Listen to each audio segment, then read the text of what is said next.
Ángel, quien es periodista independiente y especializado en temas de justicia, corrupción y seguridad. Bienvenido nuevamente. Gracias por la comunicación, Arturo. Hola, ¿cómo estás, Elena? No, un gusto estar con ustedes. Buenas tardes. Nuevamente decir que tú estás asistiendo día tras día a las audiencias que se llevan a cabo allá en Brooklyn. Dicho esto, campañas pagadas por el narco, policías narcos actuando como policías y periodistas al servicio del narco. Vaya, 2 audiencias las de esta semana. Siendo así, ¿de qué tamaño fue el golpe para la prensa, empezando por este tema tras las revelaciones que se hicieron sobre los sobornos a los medios de comunicación? Arturo, por favor.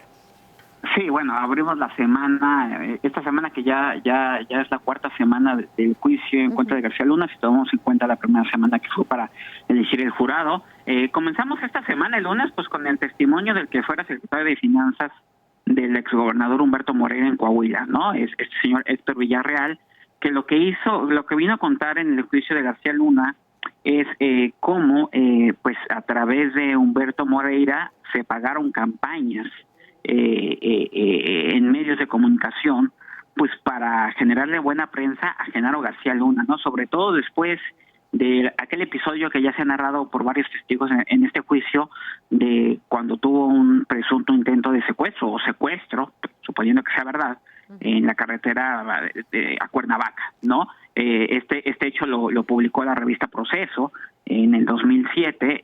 y a partir de ahí, Genaro García Luna, de acuerdo a lo que contó el ex tesorero de Humberto Moreira, estaba preocupado y quería generar una cobertura positiva del trabajo de la Policía Federal, y sabiendo, dice Héctor Villarreal, que Humberto Moreira pues básicamente ya se había especializado en comprar medios de comunicación, estaciones de radio o en sobornar a medios nacionales y locales, pues se acercó a pedirle consejo y dio la casualidad, según este testigo, que Humberto Moreira era compadre del dueño del Universal, de Francisco Ili Ortiz, y dice que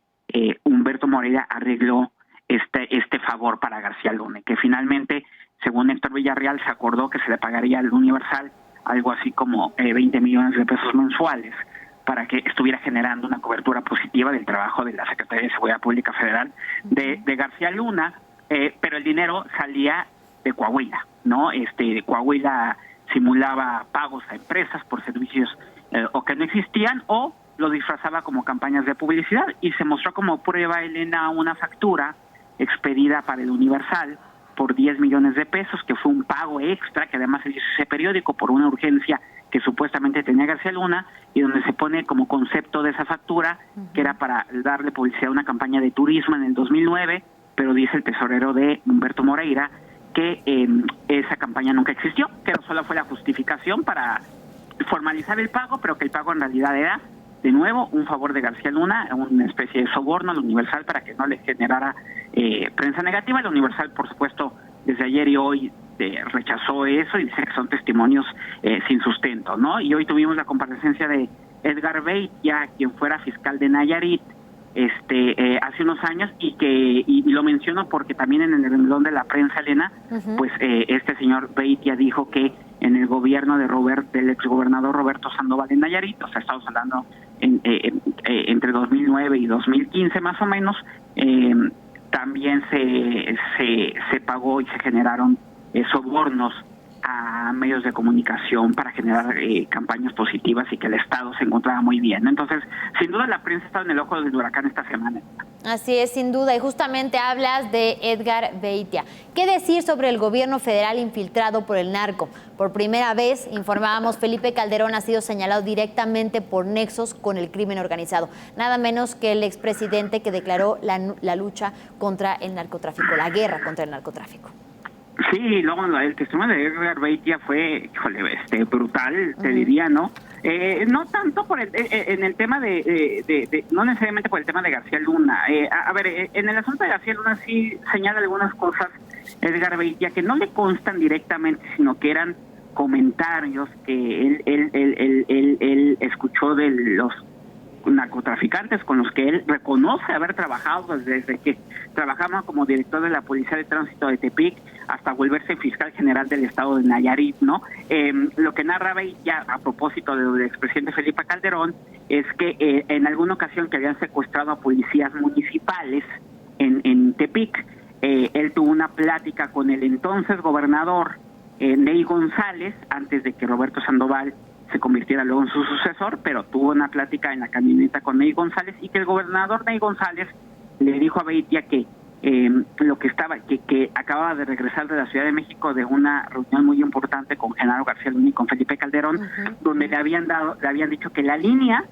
de apoyo estaba con el Chapo, ¿no? Esto en esta guerra, en el contexto de esa guerra brutal que tuvo el grupo del Chapo y el Mayo Zambada cuando se fractura esta alianza que había del cártel de Sinaloa con los Beltrán Leiva y se genera una violencia terrible. Y lo que dice Edgar Beitia es que Roberto Sandoval, que pues era el alcalde de Tepic, o sea, era su jefe, y luego se vuelve gobernador de Nayarit. Roberto Sandoval desde el principio pactó con los Beltrán Leiva, pero que los hicieron saber que desde la Ciudad de México que no, que al gobierno federal, supuestamente por línea del presidente Calderón, estaba del lado del Chapo, ¿no? Entonces, eso dice Edgar Beitia, pero lo que es más dramático, digo, más allá de que esos testimonios de oídas que son muy espectaculares, Elena, es lo que narra Beitia, que eso sí, no, yo dudo mucho que no sea cierto, porque son los crímenes que él mismo cometió, ¿no? Claro, claro. Y habla de ser responsable de más de 10 asesinatos, él lo reconoce en la corte, habla de ser responsable de más de 30 o 40 actos de tortura, que él mismo torturó gente con choques eléctricos, que él mismo hizo robos en decomisos, protegía a los cárteles, torturaba personas, en fin, una cosa terrible, y que incluso cuenta que como esta policía de Nayarit que crearon cuando llegó Roberto Sandoval al gobierno de Nayarit, pues era una mentira y una simulación, porque rentamos helicópteros, usamos motocicletas de decomisos, en fin, una cosa terrible que te refleja nada más lo que era un narcoestado. Sí, y además, bien lo dices, él ya se había declarado culpable, por eso tiene una condena de 20 años, pero también tú lo señalabas, probablemente con las declaraciones que hace ahora en este juicio pretende reducir la condena. Ahora, pasando a otro tema, el testimonio de Anthony Wayne. ¿Qué decir sobre lo declarado por el ex embajador de Estados Unidos en nuestro país, quien niega toda acusación, haber tenido información precisamente sobre lo que ocurría en México? Sí, curioso, ¿no? Lo de Anthony Wayne es un personaje bastante conocido, embajador de en México en el periodo del 2011 al 2015, ¿no? De Estados Unidos en México. Mira, a él lo presenta como testigo la fiscalía, pero en realidad no sé si más bien, no sé quién salió ganando con su testimonio, para decirlo pronto, porque Anthony Wayne reconoce que sí, que conoció a Genaro García Luna, que pues porque había una colaboración al ser un alto funcionario del gobierno mexicano. Dice que alguna vez lo invitó Genaro García Luna a su casa, que no le pareció que fuera una casa realmente extravagante, aunque dice que le llamó mucho la atención una pecera que tenía empotrada en una pared, que dice que es la pecera de agua salada más espectacular que ha visto, pero más allá de esa extravagancia no revela ninguna otra. Luego, la defensa de García Luna en el contrainterrogatorio que le hace Anthony Wayne logra que reconozca que él nunca estuvo informado, nunca le informaron, por lo menos en el periodo que fue en el que él estuvo de embajador en México, nunca le informaron de alguna complicidad de Genaro García Luna con el narco, ni los agentes de la DEA, ni los del FBI, ni los Marshalls, ni nada de los que colaboran ahí en la embajada. Entonces, lograron que reconociera eso, que él no tuvo datos, lo cual yo creo que tiene alguna influencia sobre el jurado, pero luego los fiscales en el contrainterrogatorio sí lograron que Anthony Wayne dijera que de lo que sí tenía información es que la Policía Federal, que en ese momento estaba bajo responsabilidad de García Luna, la Policía Federal era especialmente, digamos, poco oportuna cuando se trataba de hacer operativos en contra del cártel de Sinaloa y de los Beltrán Leiva. O sea, sí había sospechas de que distintas instituciones mexicanas pudieran estar penetradas por grupos criminales, y en el caso de la Policía Federal, dice Anthony Wayne, la duda estaba sobre el cártel de Sinaloa porque había pistas de que no los atacaban como otros grupos. Entonces,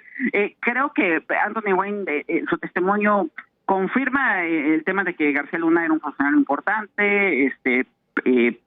pero a su vez la defensa puede decir que en su testimonio quedó claro que por lo menos él no sabía de la corrupción de García Luna, pero a su vez sí señala de dudas de la Policía Federal. Entonces, insisto, creo que fue una comparecencia breve que llamó la atención más por el perfil del funcionario que por lo que realmente dijo. Arturo Ángel, como siempre, muchísimas gracias, periodista independiente y especializado en temas de justicia.